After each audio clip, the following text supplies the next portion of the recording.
Hey, what's up guys? Rod J here. Just got back from out of town, going up to Columbus. And you know, if I went out of town, that means another beer run. So let's take a look at some of the things I actually picked up here. But before I get into those, here's a look at one of the stores I actually swung into to grab some beers.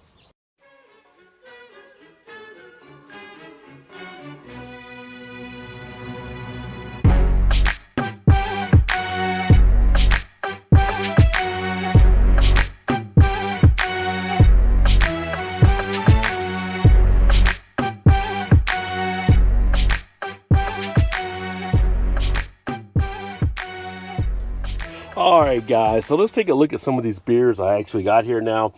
First, I'm going to show you some 6-packs that I picked up on the way up to Columbus because this was a little more of an offbeat stop, and ended up getting some gas at one of the local BP stations, and ended up they were actually one of the better craft beer gas stations too. So I ended up picking up 4 6-packs. This one here is from, it says Rivertown Brewing Company. It was kind of thrown back by the label here. I thought it might be something to check out. And it actually has the chocolate banana stout they came up with here. I need to do some research to see where these guys are from, but it looks to be one of the more local breweries. Also at that same spot, picked up some Revolution Brewing. And I picked this one up, which is the Eugene Robust Porter. So I got a 6-pack of those. This one here, White Birch, not as familiar with them, but this is a double IPA, comes in a 9.2 ABV. Figured I'd give that a try, kind of caught my eye there.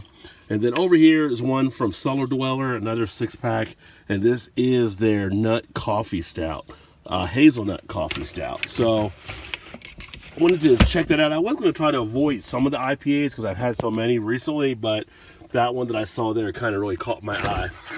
As far as the store that I went into, which I just showed you some of the pictures from, you can see here that I did pick up some more to put in the basement. Although, not really sure where all these are going to go because I already have so much in the basement as it is. But picked up a bottle of this Zywick Porter Beer, 1881. Not as familiar with it, but it was in the imported aisle. Figured why not give that one a shot. Picked up a 6-pack from Market Garden Brewery, and this one caught my eye as it's called Frosty. It's a lime wit with tangerine, so thought that might be a tasty one to give a try as the weather breaks here. And then I happened to see this one from Magic Hat. I'll check them out once in a while, but this is their Barroom Hero, which is a pub ale, and not really much that I know about this one. So 4.2, kind of put that in the session type category, and then everything else in here is also individuals. For some reason I never did the Lagunitas Dark Swan, so I grabbed a bottle of that. Then I picked up something different. This is from Wild Ohio Brewing. It is a tea beer, and this is their blueberry lavender beer made without hops or barley. It is gluten free. I haven't had always the best experience with gluten free beers, but figure what the hell when I give it a try. And then this is 4 String Brewing Company. They are out of Columbus. And this is a, which one was this? The Vanilla Porter. So right there, Vanilla Porter. Then another Wild Ohio. I got their Black Cherry Bourbon Tea Beer. Going to see what that one actually tastes like as well. From Yellow Springs, another brewery here in Ohio. This is their Captain Stardust, which is a Saison. And then we get into Rooster Bach. Man, I'm out here because it's kind of cold, so I'm kind of rushing through it. This is from Moeller Brew Barn, so not as familiar with them as well.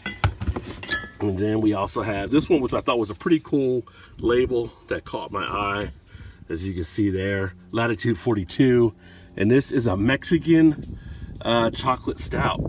So it's called Mayan Sunrise, so that should be interesting.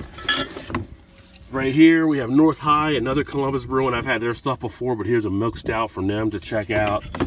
And Columbus Brewing, their Inverness Scottish Ale.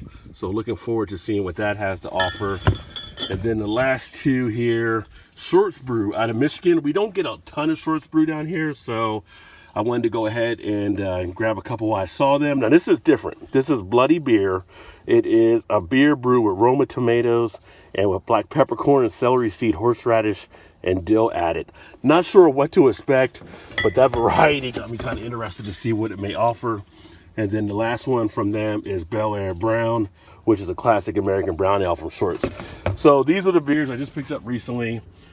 As you guys have known, if you've seen the cellar video, things are a little crammed in there. So we'll get these put away and get these tried over a period of time.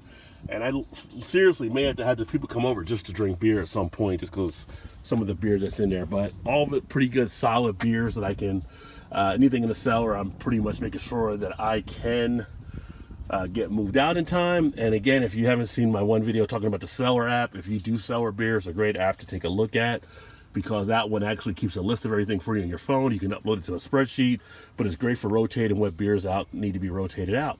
That all being said, thanks for swinging by. Keep tuned to the station as I start uploading some things about these beers. And remember, there's always time. Get your beer on. Cheers.